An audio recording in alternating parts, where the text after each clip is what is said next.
અમરેલી શહેરમાં શ્વાનનો હાહાકાર, એક સાથે 30 લોકોને બચકા ભર્યા. અમરેલી સિવિલ હોસ્પિટલમાં સારવાર માટે લોકોને ખસેડ્યા. અમરેલી શહેરમાં શાકમાર્કેટ, ચાંદની ચોક, માણેકપરા સહિત વિસ્તારમાં શ્વાને અલગ અલગ લોકોને બચકા ભર્યા. અમરેલી શહેરમાં 3-0, અમરેલીના વાંકિયા ગામમાં 1, બરવાળા 22, 1, ધારીમાં 1.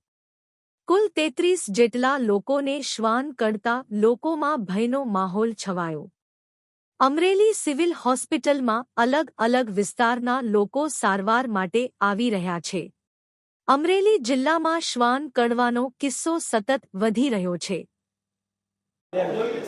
મારું નામ આદમભાઈ હુસેનભાઈ સોલંકી છે. બારપરામાં અમે રહીએ છીએ.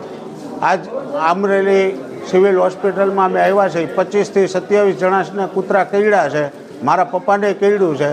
તો અમારી નગરપાલિકાને એવી રજૂઆત છે કે જેમ બને તેમ આ કૂતરાઓને પકડી અને એને ક્યાંય મૂકી આવે અને બીજા કોઈને કરડે નહીં, એવી અમારી નગરપાલિકાને વિનંતી છે. ઘટના એવી બની કે મારા પપ્પા દુકાને બેઠા હતા અને કૂતરું નીકળી અને સીધું બટકું ભરીને વયું ગયું. દિલીપભાઈ રમેશભાઈ, ગજરાપરામાં રહું છું. બેંકના ટાઈમેથી હું ઘરે આવતો હતો, શાકભાજી લેવાની. એવું લારીભાઈ ઊભો હતો ને કૂતરું મને કવડી ગયું. અત્યારે હું સિવિલમાં સારવાર લેવા આવ્યો છું. અહીંયા હું ડ્રોમા સેન્ટરમાં, અને ઘણા કેસ છે એને.